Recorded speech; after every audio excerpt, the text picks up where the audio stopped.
Assalamualaikum warahmatullahi wabarakatuh. Salam demokrasi.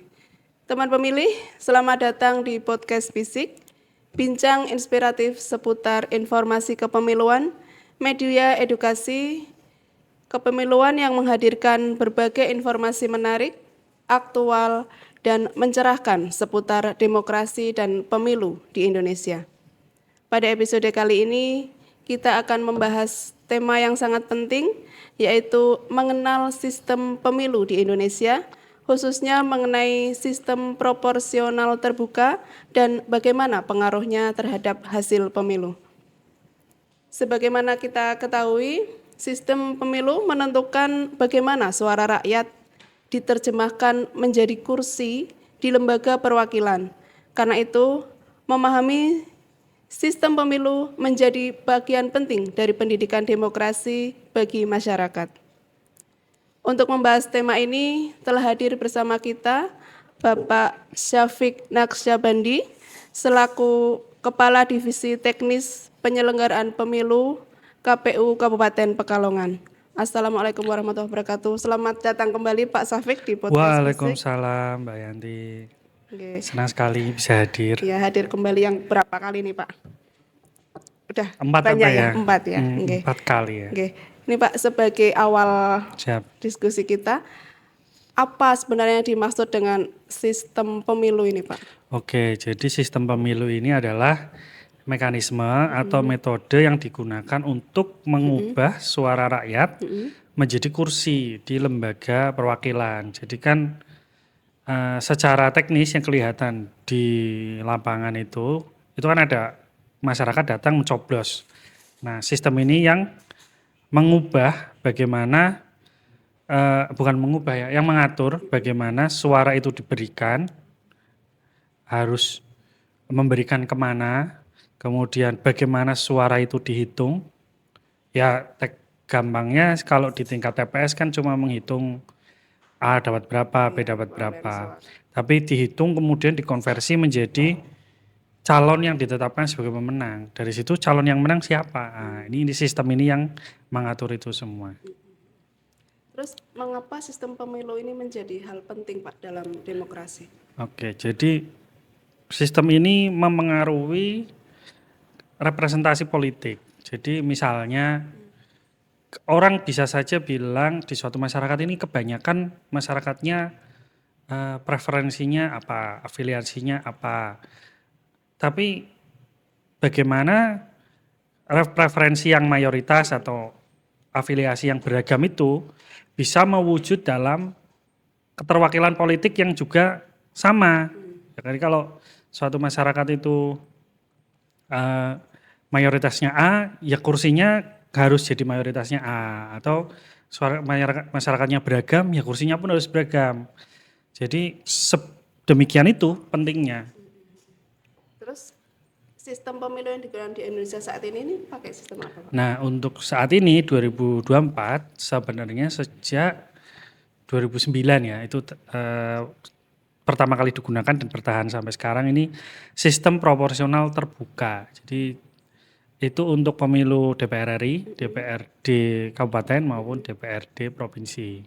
Sistem proporsional terbuka itu yang gimana Pak? Nah, sistem proporsional terbuka itu artinya daftar calegnya dibuka dan masyarakat itu memilih langsung nama calegnya.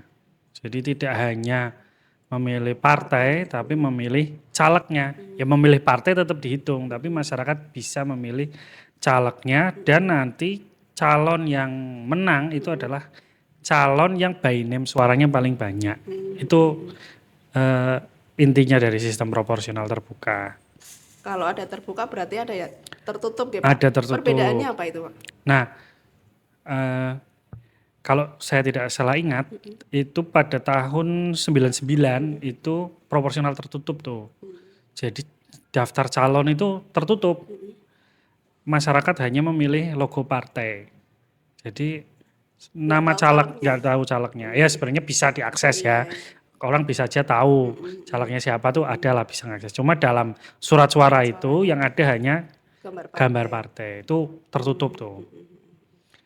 Terus Mengapa di Indonesia ini memilih sistem proporsional yang terbuka? Nah, karena ya jalan sejarahnya ketika sistem proporsional tertutup itu diterapkan pada 99, itu yang menang kan yang nomor urutnya paling atas. Kemudian 2004 itu proporsional semi terbuka. Calegnya diumumkan, tapi yang jadi tetap nomor urut. Nah, perjalanan itu dirasa kurang bisa merepresentasikan pilihan masyarakat. Karena masyarakat itu ternyata tidak hanya memilih partai, tapi masyarakat itu juga punya kehendak yang jadi wakil saya si A, yang jadi wakil saya si B. Sehingga ya sistem ini dianggap lebih demokratis. Berarti mekanisme pemilih untuk memberikan suara dalam sistem ini bagaimana, Pak? Nah, ya yang kita laksanakan sejak 2009 sampai 2004, maka pada saat pemilih itu datang ke TPS lalu mencoblos nama caleg. Nama partai tetap sah, tapi berarti hitungannya itu suara partai. Tapi kalau dia nyoblos caleg, ya dia dihitung caleg. Itu sejak 2014 ya, 2009 contreng ya. 2009 ya. Contreng kayak gitu ya. Terus proses penentuan kursi partai politiknya ini bagaimana? Nah, jadi setelah penghitungan di tingkat TPS kan ketahuan si partai A dapat sekian, calegnya caleg 1 dapat sekian, caleg 2 dapat sekian, itu ditotal semua. Ditotal sebagai suara total partai. Kemudian masing-masing suara total partai itu dihitung dengan metode tertentu. Untuk yang terakhir nama metodenya sign like ya. Sign like bukan sabun itu, tapi saya juga bingung nih penyebutannya yang benar gimana. Sign like gue itu kalau tulisan teknisnya. Tapi dulu pernah beda cara ngitungnya, tapi sekarang yang dipakai itu sign like. Jadi dari situ dihitung, intinya sign like itu menghitung satu partai dari total suara partai dan caleg itu, satu partainya akan dapat berapa kursi. Jadi nanti akan dihitung, oh kursi pertama jatuh ke partai ini, kursi kedua jatuh ke partai ini, jatuh kursi ketiga, demikian. Jadi, yang menentukan dari partainya berarti kan Pak? Suara partainya, suara total partai dan caleg. Ya. Terus setelah partai memperoleh kursi ini, bagaimana menentukan calon terpilihnya? Nah itu tadi kan dihitung, misalnya partai nomor 1, total suara partainya 5.000, caleg 1 100, caleg 2 2.000, di total sampai jadi total suaranya, misalnya 15.000. Ditambahkan berarti itu semuanya. Ya itu ditambahkan, jadi satu misalnya 15.000, kemudian dari 15.000 kan ditentukan 15.000 itu dapat berapa kursi. Misalnya dapat 1 atau dapat 2, saya dapat 2 lah. Dapat 2 maka dilihat 2 orang caleg dengan suara terbanyak di partai itu. Bukan nomor urut lagi berarti. Bukan, jadi bisa jadi nomor urutnya bawah, tapi karena suaranya banyak dia yang terpilih. Terus apa Pak keuntungan dari sistem proporsional terbuka ini? Ya keuntungannya dari sisi masyarakat itu dia bisa itu memilih by name calegnya, dia ingin diwakili siapa. Jadi tidak hanya soal diwakili oleh partai mana, tapi juga diwakili siapa. Itu dari sisi personalnya langsung ya. Dari sisi pemilih dari sisi peserta caleg ya ini lebih bahasanya mungkin lebih menghargai suara mereka karena pada sistem tertutup caleg yang mendapat suara banyak bisa jadi tidak dipilih karena nomor urutnya kalah. Gitu. Terus sistem ini juga mungkin memiliki tantangan-tantangan ya Pak? Oh iya betul. Tantangannya kompetisinya menjadi ketat dalam satu partai. Akhirnya terjadi kompetisi dalam satu partai. Itu dari sisi partai. Tapi dari sisi pemilih tantangannya adalah surat suaranya jadi lebar. Kalau cuma caleg, kalau cuma partai surat suaranya bisa lebih sederhana.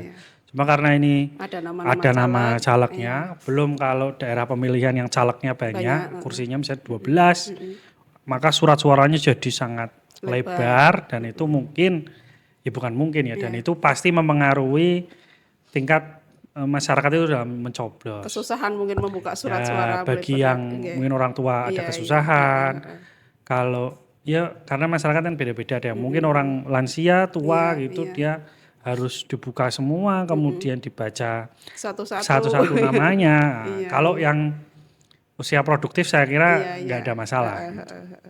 Nggih, nggih. Terus pengaruh sistem proporsional terbuka ini terhadap hasil pemilu apa, Pak? Nah, akhirnya caleg yang terpilih itu orang yang populer di masyarakat, dikenal gitu Iya, ya, iya, iya. yang paling dikenal. Kalau pada sistem nomor urut bisa jadi yang jadi itu kan nomor 1 gitu Iya. ya, itu bisa jadi caleg nomor 5 itu lebih dikenal, Iya, iya. tapi yang jadi nomor 1. Nah, kalau di sistem ini akhirnya anggota dewan yang terpilih itu punya beberapa karakter ya.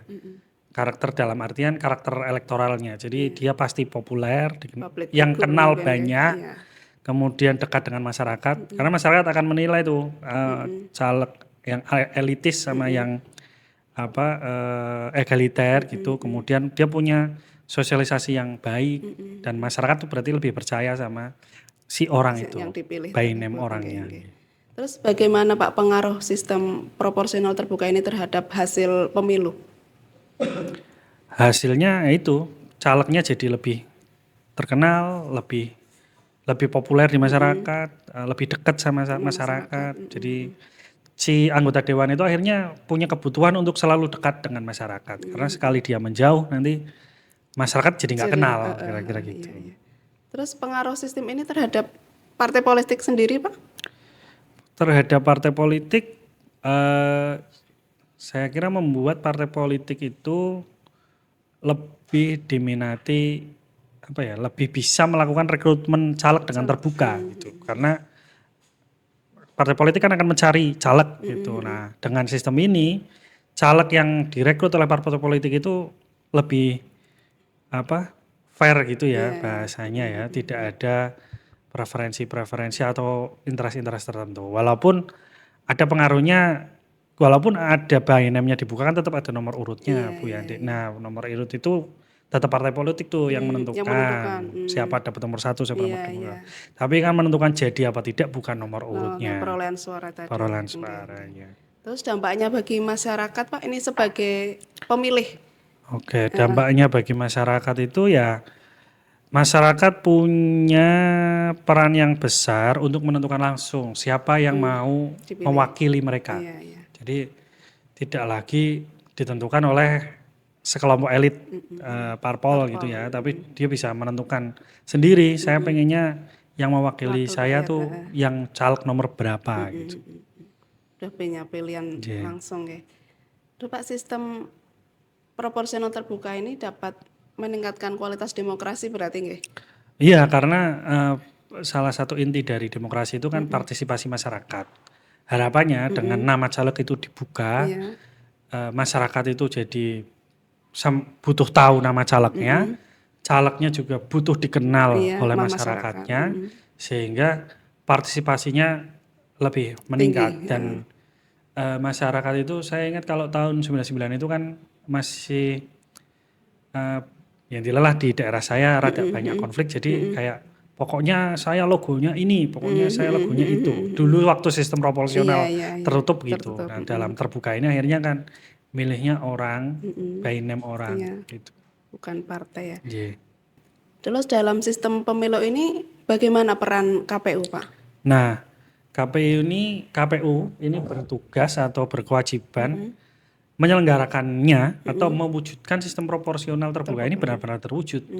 Sehingga orang yang paling banyak mendapat kepercayaan masyarakat itu bisa jadi anggota dewan. Nah, peran KPU adalah memastikan itu semua bisa terwujud, tentu dengan menjaga profesionalitas KPU, integritas KPU, kejujuran, keadilan, ya prinsipnya lah, prinsip penyelenggara pemilu. Iya, iya. Terus Pak, untuk pemilih pemula ini? Nah, pemilih pemula nih unik Mbak Yanti. Jadi pemilih yang pemula itu kan orang yang pertama kali milih. Nah, ini cerita sedikit ini. Waktu saya nyoblos itu di pemilu kemarin, sebelah saya itu pemilih pemula ya. Saya secara fisik bisa melihat nih, mungkin ini masih usia belasan gitu. itu lama sekali nyoblosnya dan tanya sama saya ini yang harus dicoblos berapa. Gitu. Jadi memang tantangannya adalah pemilih pemula ini, mungkin teman-teman pemilih pemula ini kan pernah belajar memilih di sekolah ya, milih ketua OSIS, milih ketua LAS, tapi kan tidak pernah menghadapi surat suara yang begitu besar dengan pilihan yang begitu banyak. Dan berbagai macam surat suara kan. Betul. Tantangannya pemilih pemula tuh harus benar-benar tahu teknisnya dulu. Jadi saya yakin sebenarnya pemilih pemula tuh justru punya motivasi untuk memilih yang lebih besar daripada pemilih yang di atasnya, usia di atasnya. Karena itu pengalaman pertama kali mereka, jadi semangatnya besar. Cuma memang harus diimbangi dengan pengetahuan teknisnya. Jangan sampai mereka bingung dengan semua kotak-kotak ini yang mana yang harus dicoblos. Nanti malah akhirnya nyoblosnya banyak, rusak suaranya jadi tidak sah. Jadi tidak terpakai. Terus Pak, ini masyarakat berarti dapat menjadi pemilih yang cerdas dalam sistem. Betul, dalam sistem ini memang masyarakat harus jadi pemilih yang cerdas karena tidak lagi memasrahkan aspirasinya pada, ibaratnya kalau dulu kan calegnya siapa terserah partai. Kalau sistem tertutup kan begitu. Anggota dewan yang mewakili siapa terserah partai, yang penting saya percaya ke partai A atau partai B. Nah sekarang masyarakat kan harus sampai memilih ke bainem calegnya. Akhirnya masyarakat harus memperhatikan rekam jejaknya, kepribadiannya, mungkin pendidikannya, pekerjaannya, integritasnya gitu. Akhirnya lebih banyak tuh milihnya tuh parameternya lebih banyak. Terus harapan Bapak terhadap pelaksanaan pemilu di Indonesia ke depan gimana Pak? Harapannya tentu partisipasinya bisa maksimal, dibarengi dengan masyarakat itu seperti pemilih pemula maupun yang mungkin sudah lansia itu bisa memahami teknis pemberian suara itu dengan benar, sehingga surat suaranya tidak sia-sia menjadi tidak sah atau rusak gitu ya, sehingga suara mereka benar-benar bisa menjadi representasi politiknya mereka. Gitu. Berarti perlu sosialisasinya lebih ya Pak? Betul, dan ternyata mungkin tidak hanya cukup dengan ayo datang ke TPS, ayo datang ke TPS, tapi juga harus diimbangi dengan ayo datang ke TPS, cara nyoblosnya begini. Sosialisasi itu nih. Mungkin ada lagi Pak yang mau disampaikan?